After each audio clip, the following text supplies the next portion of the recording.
Merhaba arkadaşlar. Yine de sizlerleyiz. Biz yeni kanal açtık. Bunun evvel Clash of Clans videosu yaptık. Bugün ise Asphalt 8'in hilesi nasıl yapılır onu göstereceğiz. Arkadaşlar ilk önce Google'a giriyoruz. Google'da oyun grup yazıyoruz. Android oyun grup yazıyoruz ve yeni bir sayfa açılıyor. Arkadaşlar, hoş oldunuz arkadaşlar, kanalımız yeni, o yüzden abone olasınız ve yeni videolar paylaşacağız.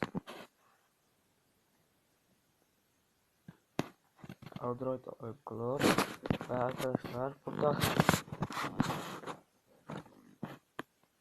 arama yerine arkadaşlar açsın. Arama yerine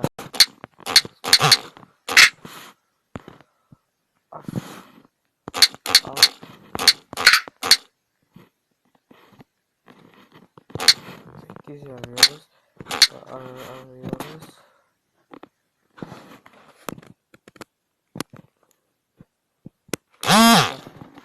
Arama ve burada Asphalt Overdrive Asphalt 8 Airborne tapır. Üstüne basık. Yeni sayfa açılacak arkadaşlar. Evet, bastık.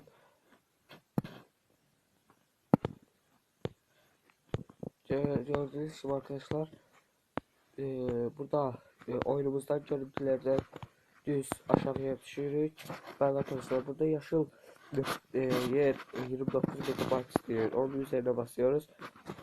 Ben önceden Asphalt 8'i yükledim. O yüzden yükleyeceğim, sonra sileceğim. Ama siz yükledikten sonra oyunu atıyorsunuz ve oyunu atana sonra 900 MB oyun yığacak. O yüzden arkadaşlar burada 5 saniye bekliyoruz ve indirme bağlantısını ciddi basıyoruz. Arkadaşlar evet, cloudmine.ru bu sayfa açılır. Arkadaşlar şurada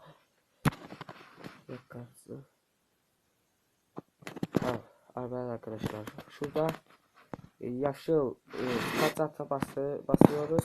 Bastıktan sonra ya хочу скачать этот file, sonra skacata basıyoruz arkadaşlar ve indirme işlemi başlatılıyor. Arkadaşlar bende olduğuna göre bunu daha yüklenmem seviyorum.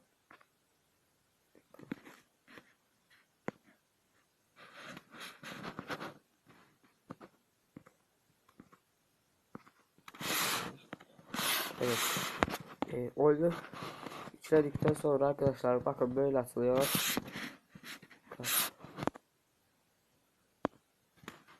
Evet. Asphalt 8.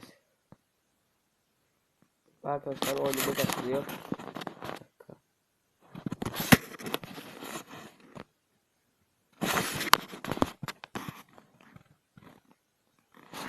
Oyun yapalım. Tamam. Arkadaşlar ben oynadım, bu çok iyi oyun. Ve arkadaşlar hepiniz oyunda mesela meselesi programda yanlışlık olursa yorumlarda yazabilirsiniz. Onlara da çözüm bulacağım.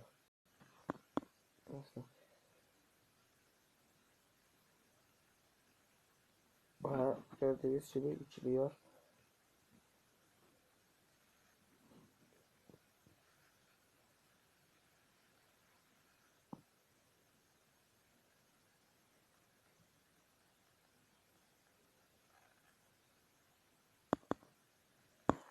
Arkadaşlar açması biraz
Arkadaşlar xahiş olunur kanalımıza abone olasınız ve kanalımız yeni.